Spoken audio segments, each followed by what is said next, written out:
Começa agora. 50 mais é mais você. Aqui a gente fala de como envelhecer com prazer.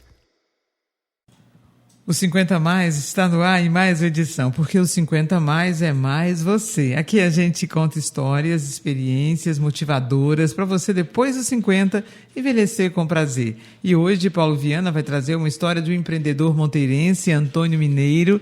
Ele fala da experiência como ambulante, de fabricante de velas, esmalte, vendas de produtos para Umbanda. Antônio Mineiro também é amigo de Alcoólicos Anônimos. Paulo Viana, conta pra gente essa bonita história.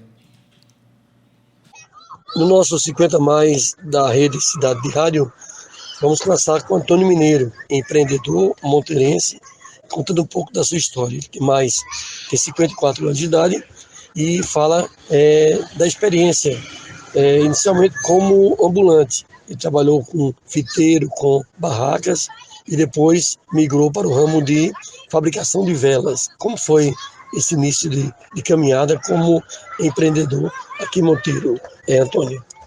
Olá, ouvintes, né? Estamos aqui para falar um pouco de uma história, né, de vida, né? Porque desde jovem que eu trabalho autônomo, né? Trabalhei inicialmente, no início da com 16 anos de idade, já comecei a trabalhar em supermercado, né?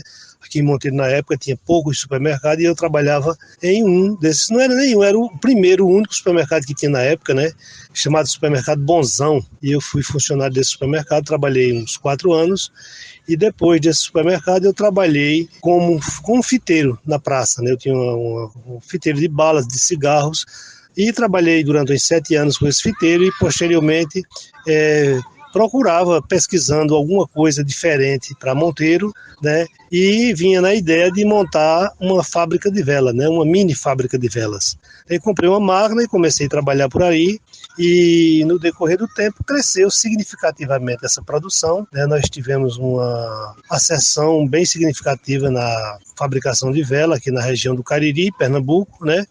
E nesse decorrer de tempo nós exportávamos para Paraíba, vendia para toda a Paraíba, para Pernambuco, para Alagoas, né? E chegamos a tirar até 12 toneladas de parafina ao mês, né? Era uma produção significativa, né?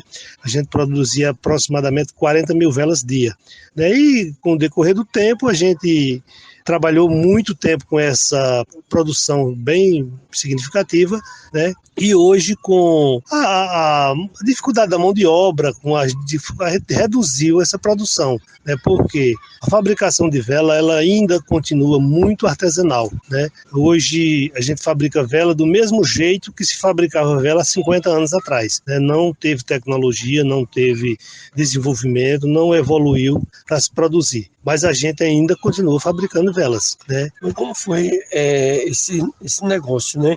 Esse empreendimento que não tinha na região?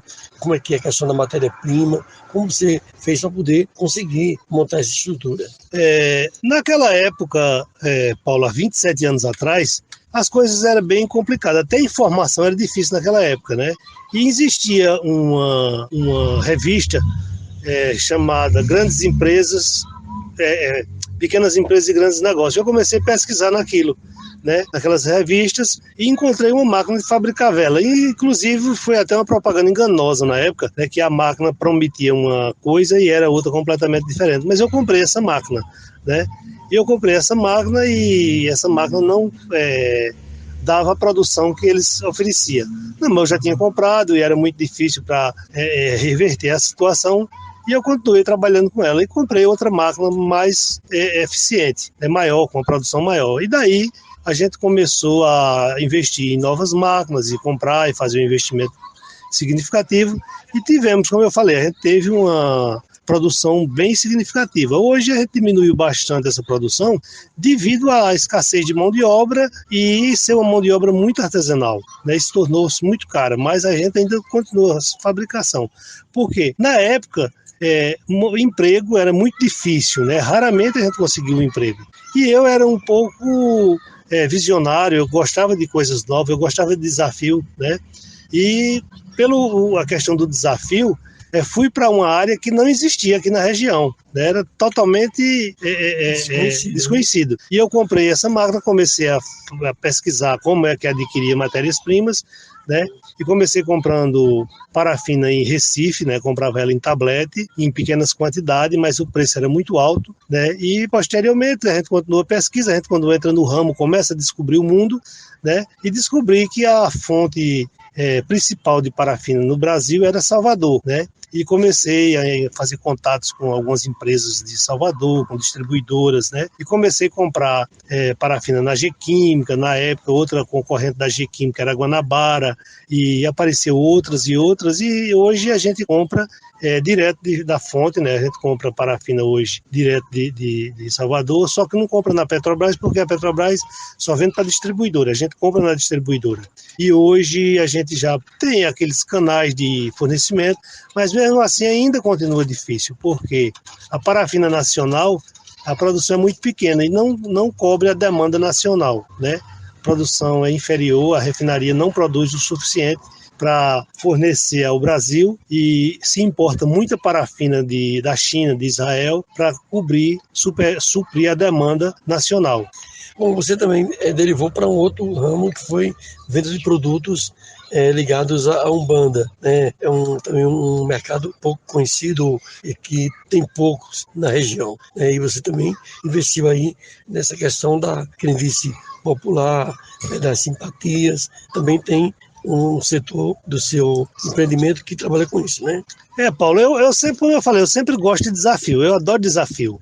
E antes da loja de Umbanda, eu comecei a fabricar esmalte de unha, né? E foi uma novidade, porque só se fabrica esmalte de unha, Caruaru fabrica, né? E São Paulo, eram os polos onde fabricava. E eu fabriquei, deu muito certo, né? Apesar de que devido a não ter recursos para fazer investimentos em equipamentos modernos, eu acabei desistindo, né? Mas era uma coisa muito boa, muito produtiva, muito significativo o lucro, né? Mas aí eu parei porque exigia investimentos muito altos e eu não tinha recursos para investir, né? E posteriormente eu fui começando a pesquisar outras novas fontes de renda e comecei a adicionar artigos religiosos, né? E criei uma loja de artigos religiosos que também não tem em Monteiro, né?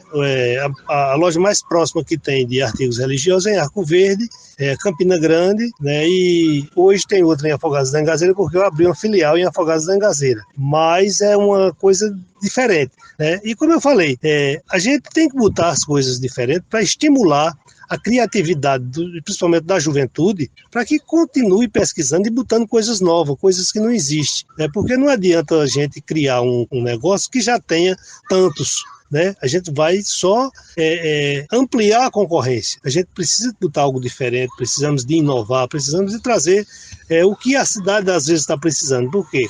Muitas vezes um pequeno negócio, uma pequena ideia se torna um grande negócio. Às vezes os negócios pequenos, eles se tornam tão lucrativos, né, ou até mais lucrativos do que os negócios grandes. Repercutiu, como foi como você instalou essa loja de material de produtos religiosos e inclusive com material para trabalhos de Umbanda, repercutiu quando você instalou, quando você empreendeu, investiu nesse empreendimento? Paulo, não surpreendeu muito porque, assim, eu nunca divulguei tanto, né? A divulgação dessa loja, ela foi boca a boca, né? Comecei a trabalhar, eu já trabalhava com velas e velas coloridas ligadas à Umbanda, né? E o pessoal começava a procurar artigos de outras religiões, como Umbanda, Candomblé, né? E Espírita. E eu comecei a trazer algumas coisas poucas, né? E depois eu resolvi abrir e ampliar a loja e botei uma loja, né? Assim, existem as críticas, né? Mas eu não ligo para crítica. Eu acho que todos os segmentos que a gente faz, a gente recebe críticas. Desde quando eu abri a fábrica de velas, eu fui muito criticado, porque diziam que eu ia orar para as pessoas morrerem e tal e tal. Mas, pelo contrário, eu rezo para as pessoas não morrer. Porque quem acende vela, se morrer, ele deixa de acender vela, né? Então a gente reza para que os que acendem vela não morram, né? Os que já morreram já dá para queimar vela até o fim da vida. E a gente luta, né? E reza pela saúde das pessoas, né? E reza, velas e orações são alimentos espirituais, né? Não precisa ninguém morrer para se rezar, se acender vela. A gente acende de velas para nossa alimento espiritual, para que a gente reforce a nossa espiritualidade, né? E a Umbanda era uma região muito carente de material aqui, né? Apesar de ter muitas pessoas da Umbanda aqui, mas não tinha onde comprar nada do material. Qualquer pessoa que era admirador da religião espírita, candomblé, Umbanda, desses segmentos religiosos, tinham que se destacar daqui para Campina Grande, do Arco Verde, né, pagando transporte para fazer uma compra, às vezes uma pequena compra de artigo religioso.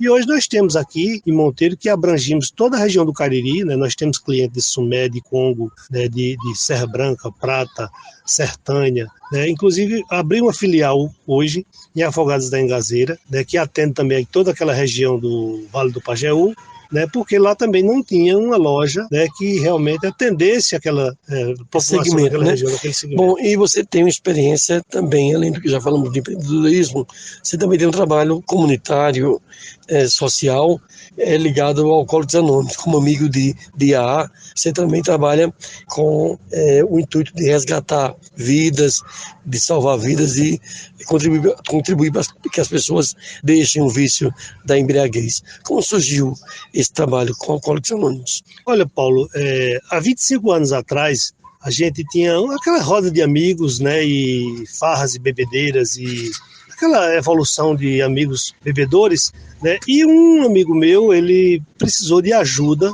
né, para parar de beber, né, e buscou os grupos de Alcoólicos Anônimos. E como a gente era muito amigo, né, ele me convidou para ir até um grupo de Alcoólicos Anônimos para dar um apoio, dar um suporte a essa pessoa, né, e através desse suporte eu conheci o programa de Alcoólicos Anônimos, né, e passei a fazer parte desse grupo, né. É um grupo maravilhoso onde realmente proporciona uma grande oportunidade de resgate de vida às pessoas que sofrem do alcoolismo, né, e eu me envolvi nesse grupo e participo ativamente, né, do meu apoio, do suporte a essas pessoas. Eu convido pessoas para ir ao grupo, né, eu procuro transmitir essa mensagem de Alcoólicos Anônimos exatamente através desse amigo que me convidou para ir, né, nessa época. E tenho contribuído muito para resgate de vidas, né, a gente tem feito esse trabalho exaustivamente, né, sempre que posso estou nas reuniões, nos grupos, né, falando com os companheiros, dando um suporte, né,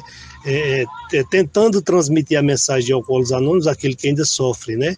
E desde já, a gente já sabe o quanto é importante o resgate de uma vida, né, do alcoolismo, de drogas e de outros problemas, de outras dependências que as pessoas têm, né, que precisam de ajuda. Então eu abracei a causa dos Alcoólicos Anônimos, né, e me envolvo profundamente nesse tema e gosto muito de fazer esse trabalho porque quando a gente contribui para que uma pessoa pare de beber, né, a gente vê a gratidão que a família tem pelos grupos de Alcoólicos Anônimos, né? Muitos lugares que a gente levou a mensagem de Alcoólicos Anônimos e conseguiu resgatar alguém para os grupos de Alcoólicos Anônimos, as famílias nos abraçam, nos agradecem profundamente pelo fato da mensagem ter chegado a essas pessoas. Então nós estamos hoje levando essa mensagem, trabalhando, né, investindo, né, o nosso tempo para que outras pessoas tenham a mesma oportunidade que nós tivemos de conhecer Alcoólicos Anônimos. Isso tudo é importante entender que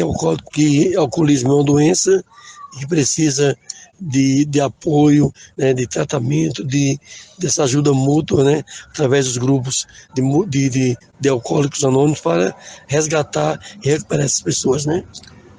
Paulo, olha, a Organização Mundial de Saúde já codificou o alcoolismo como uma doença incurável, progressiva, né? E nós sabemos o quanto ela é devastadora na sociedade. E muitas vezes a gente precisa de apoio, de suporte, não só da família, como também dos amigos, né, e principalmente dos Alcoólicos Anônimos, que são pessoas que têm conhecimento de causa.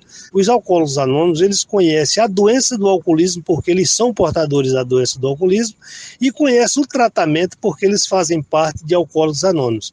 Então eles conhecem os dois lados da moeda, não só a problemática da doença, como também o meio da recuperação. Porque dificilmente uma pessoa consegue se recuperar, né, sem ajuda. O alcoolismo ele é uma doença muito sutil, muito traiçoeira, né, que muitas vezes as pessoas com muitos anos de abstinência alcoólica, né, se não tiver um suporte, se não tiver um reforço diário na sua recuperação, eles voltam a beber. Porque nós conhecemos pessoas aí com mais de 20 anos de abstinência alcoólica que por um descuido voltaram a beber. Então nós oferecemos os programas de Alcoólicos Anônimos, os grupos de Alcoólicos Anônimos estão abertos, né, não se paga taxa nem mensalidade, para que essas pessoas possam conhecer, né, e procurar entender, né, a doença do alcoolismo e também conhecer a forma de recuperação que os grupos de Alcoólicos Anônimos oferecem. Essa foi a bonita história de Antônio Mineiro, monteirense, conversou com a gente no 50 Mais. Se você não ouviu, ou quer ouvir, ou quer compartilhar com algum familiar, ou você quer guardar, então vai no nosso site, ou também vai no nosso canal do YouTube, vai estar lá para você, daqui a pouquinho, hein? 50 Mais é mais você. A gente se encontra no próximo programa. 50 Mais é mais você na 95 FM.